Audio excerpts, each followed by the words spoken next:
Madam Deputy Chairman, I rise to support the bill which has been moved by the Honorable Minister of State in the Ministry of Home Affairs. This bill incorporates certain sentiments which the country holds so dear as far as the office of president is concerned, and also incorporates the faith of the people in themselves, and that when they will elect a president, the person who would be occupying the high post would be a person who would have not only the love and affection of the people, but would be, as the Honorable Minister pointed out, a dedicated politician whose whole life is dedicated to the service of the nation. Before he became the president, during his occupation of the office of president, and even after he retired from that office, it is this confidence of the people in themselves and the high love and affection which they hold for this office, which have resulted in this particular bill being considered by the House at the present moment. The Honorable Minister has pointed out that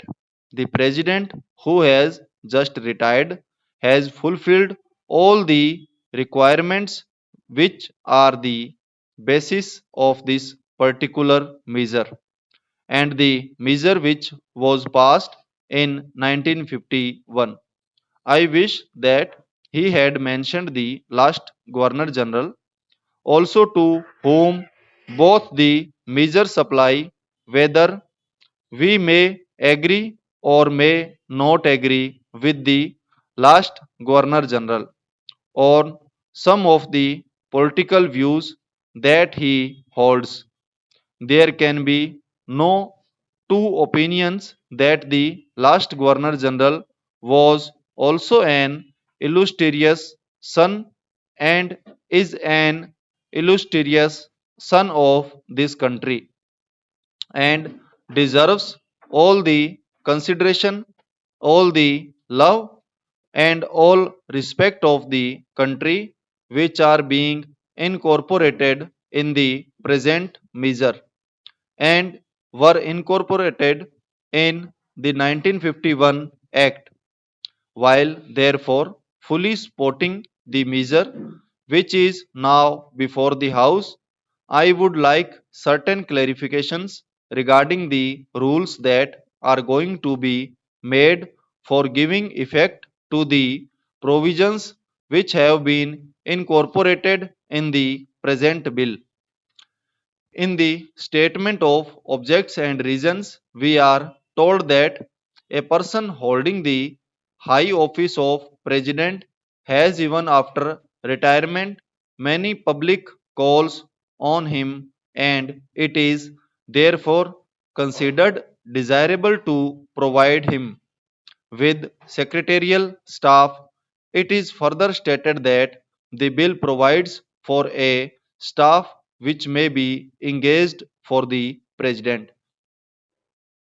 Staff might be appointed for him and office space might be provided for him. It is because of this that certain misgivings have arisen in the minds of some of the members, and they want it to be made perfectly clear that the staff will be appointed not only for the ex president but will be appointed by the ex president, and it will be his wishes and his desires that will be taken into account when a particular person is being appointed. Also, regarding the office which is engaged for him, his wishes should be taken into account so that he know with would be a convenient place for him and be may to get that place. Another reason for insisting on what I consider to be an important details that if the government appoints the staff for the ex-president, then automatically they become government servants because they have been appointed by the government. It may be that in the rules a clarification might be attempted whereby they may be exempted from some of the service conduct rules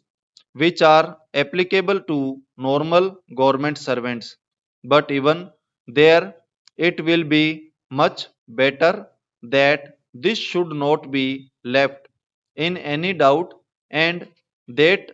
these persons that are appointed to assist the ex-president in his secretarial task are appointed by the ex-president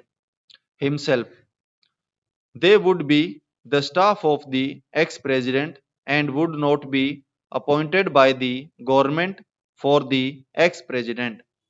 and would not be government servants. This point ought to be made quite clear to that the ex-president has got all the right of determining the service conditions of the people appointed by him.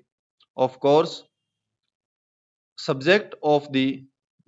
overall limit which has been provided and to my mind rightly provided in the bill.